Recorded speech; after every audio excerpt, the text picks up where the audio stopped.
మనం చేసిన ప్రాముఖ్యమైన విషయం తెలుసా? స్తుతి ప్రారంభిద్దాం. కుటుంబాలతో కూర్చోండి, ప్రభువు స్తుతించండి. మా కుటుంబాలు మారుతాయి, బ్రతుకులు మారుతాయి. ఈ కఠినమైన పరిస్థితుల్లో, ఈ కష్టకాలంలో, ఈ ఇరుకు దినాల్లో తింటే చచ్చిపోతున్నారు, తినకపోయినా చచ్చిపోతున్నారు.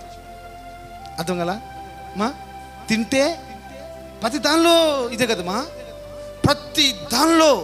చిన్నపిల్లలు తాగే దీనిలో ఇదేది ఏమంటారు, మ్యాంగోనా ఏంటది, ఫ్రూటీ. చిన్నపిల్లలు తాగే ఫ్రూటీలో కూడా కల్తీమా. మ్యాంగో ఫ్రూటీలో కూడా కల్తీ, చిన్న దీనిలో కూడా కల్తీ. కల్తీ దేని వస్తువు ఏముందమ్మా?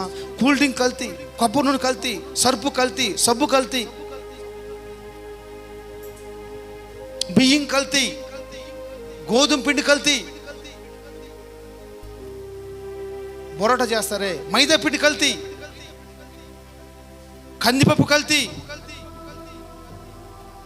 ఏది కల్తీ? కోడిగుడ్డు కల్తీమా. ఏంది ఇప్పుడు? ఆ కల్తీ ఫుడ్ తిన్నా చచ్చిపోతాం, తినకపోతే పళ్ళు తింటే ఆరోగ్యంగా ఉంటారంట, డ్రై ఫ్రూట్స్ తింటే ఆరోగ్యంగా ఉంటారంట. ఆ డ్రై ఫ్రూట్స్ మనం కొనలేం, ఆ పళ్ళు మనం కొనలేం. స్తుతించండి. స్తుతి మనల్ని బతికిస్తుంది.